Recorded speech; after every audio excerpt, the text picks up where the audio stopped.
చిత్తూరు జిల్లా ఏరియా ఆసుపత్రిని జిల్లా స్థాయి ఆసుపత్రిగా అభివృద్ధి చేసేందుకు కృషి చేస్తున్నట్లు ఎమ్మెల్యే అమర్నాథ్ రెడ్డి తెలిపారు.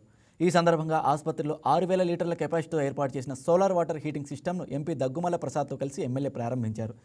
అనంతరం ఆసుపత్రిలో వార్డులను పరిశీలించి రోగులకు అందుతున్న సేవల గురించి అడిగి తెలుసుకున్నారు. రోజుకు సుమారు 300 మంది రోగులు వేడి నీళ్లను వినియోగించుకోవచ్చని తెలిపారు. మెరుగైన సేవలు అందించిన వైద్య సిబ్బందిని వారు అభినందించారు.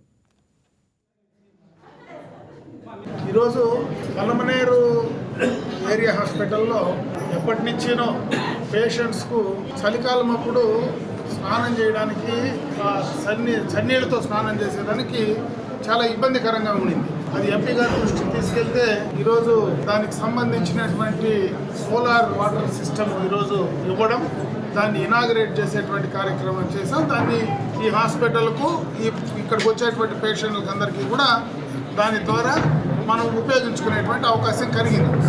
ఈ హాస్పిటల్ కోసం ఎందుకంటే గతంలోనే ప్రభుత్వ పరంగా మంచి బిల్డింగ్స్ కూడా ఇక్కడ ఎస్టాబ్లిష్ అయినాయి. దానికి సంబంధించి కొన్ని ఫెసిలిటీస్ ఇంకా కావాల్సినటువంటి పరిస్థితి ఉంది. ఎందుకంటే హాస్పిటల్కి సంబంధించి పేషెంట్లు 2 ఫ్లోర్లు పైన పోవాలంటే పైన నుంచి ఏదైనా ఆపరేషన్ చేసిన తర్వాత లేదా కింద ఓపీ నుంచి డాక్టర్స్ దగ్గరికి పోవాలంటే లిఫ్ట్ సౌకర్యం లేదు. ఆ లిఫ్ట్కి సంబంధించి కూడా ప్రైవేటు వ్యక్తులు ఎవరైనా దాతల ద్వారా ఈరోజు ఆ కార్యక్రమాన్ని కూడా పూర్తి స్థాయిలో. Please subscribe to YK TV Network. Please subscribe to YK TV. Please watch YK News. Don't forget to subscribe YK News channel.